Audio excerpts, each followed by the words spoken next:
ঘটনাটি মনে আছে, ইরাকের বাগদাদে সংবাদ সম্মেলন করছিলেন তৎকালীন মার্কিন প্রেসিডেন্ট জর্জ ডব্লিউ বুশ। প্রশ্নের বদলে হুট করেই তার দিকে উড়ে এলো জুতা, তাও একটি নয়, এক জোড়া। জুতা ছুঁড়েছিলেন এক ইরাকি সাংবাদিক। অনেকের হয়তো ঘটনাটি মনে পড়বে, অনেকে হয়তো আজই প্রথম এমন ঘটনা শুনলেন। তবে যার অভিজ্ঞতা যেমনই হোক, প্রায় সকলেই জুতা মারার আসল কারণটি জানেন না। আসলে কি ছিল এর পেছনের কারণ? একজন মুসলিম সাংবাদিক হয়ে কেন ও কিভাবে মার্কিন খ্রিস্টান প্রেসিডেন্টকে জুতা মেরেছিলেন? তার পরিণতি বা কি হয়েছিল? চলুন জেনে নেওয়া যাক বিস্তারিত। জর্জ ডব্লিউ বুশকে জুতা ছোড়ার ঘটনাটি ঘটেছিল 2008 সালের ডিসেম্বরে। মার্কিন প্রেসিডেন্টকে লক্ষ্য করে জুতা ছুড়ে বিশ্বজুড়ে সংবাদ মাধ্যমের শিরোনাম হয়েছিলেন ইরাকি সাংবাদিক মুনতাধার জাইদি। তিনি তখন ইরাকি মালিকানাধীন মিশর ভিত্তিক আল বাগদাদিয়া টিভির সংবাদদাতা হিসাবে কাজ করেছিলেন। এরপর 2011 সালের ফেব্রুয়ারি থেকে তিনি একটি লেবানিজ টিভি চ্যানেলে কাজ করছেন। সে যাই হোক, জুতা অবশ্য বুশের গায়ে লাগেনি।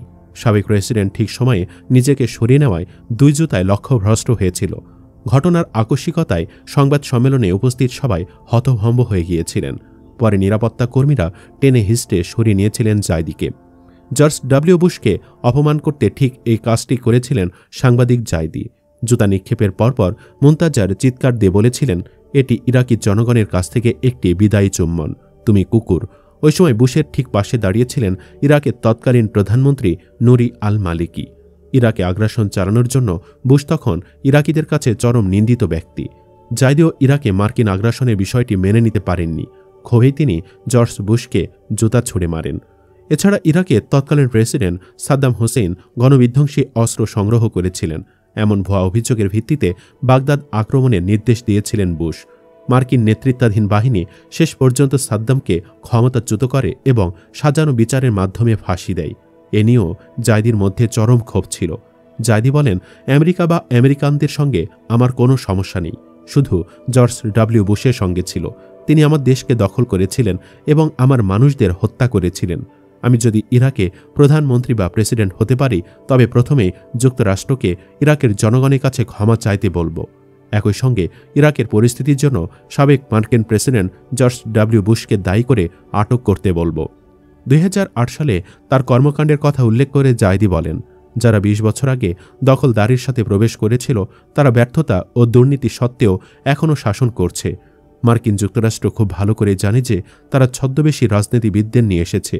মার্কিন প্রেসিডেন্টকে জুতা ছুঁড়ে কারাদণ্ড ভোগ করতে হয়েছিল মুনতাধার আল জাইদিকে। ওই ঘটনায় প্রথমে তার 3 বছরে কারাদণ্ড হয়েছিল, পরে তা কমিয়ে 12 মাস করা হয়।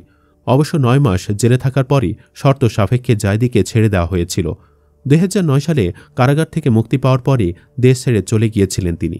2018 সালে ইরাকের সাধারণ নির্বাচনের মাত্র 2 মাস আগে দেশে ফিরেই পার্লামেন্ট নির্বাচনে তিনি প্রার্থী হয়েছিলেন। তবে নির্বাচনে পরাজিত হয়েছিলেন তিনি। অবশ্য হাল ছাড়েননি জাইদি। এখনও তিনি দুর্নীতির বিরুদ্ধে প্রচার চালিয়ে যাচ্ছেন। আজও পর্যন্ত বুশকে লক্ষ্য করে জুতা নিক্ষেপ করার জন্য তিনি কখনো অনুশোচনা করেননি বলে জানিয়েছেন সাবেক এই সাংবাদিক।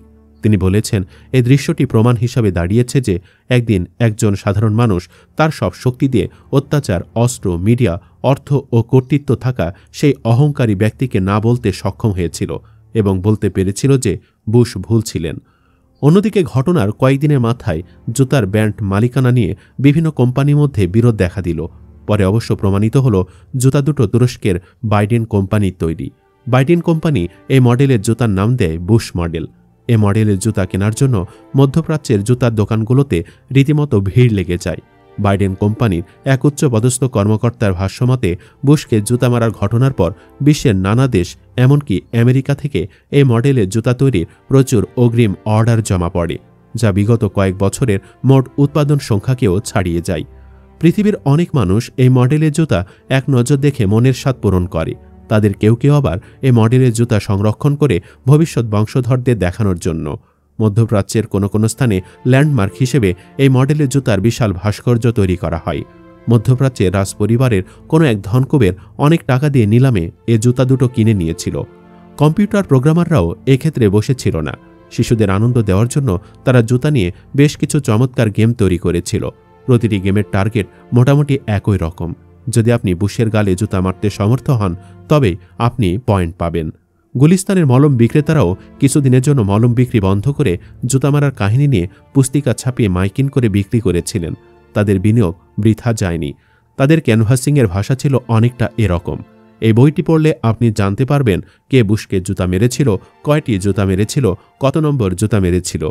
এই বইটি পড়লে আপনি আরও জানতে পারবেন ইত্যাদি ইত্যাদি। পরিশেষে অন্যায়ের প্রতিবাদ হিসেবে বুশকে জুতা মারাই জায়দিকে একটা ধন্যবাদ দিতেই হবে। কি বলেন আপনি দর্শক? কমেন্টে জানিয়ে দিন মনের অনুভূতি। আর অবশ্যই ভিডিওটি লাইক ও শেয়ার করুন। পরবর্তীতে আরও এমন ভিডিও পেতে চ্যানেলটি সাবস্ক্রাইব করুন। আল্লাহ হাফেজ।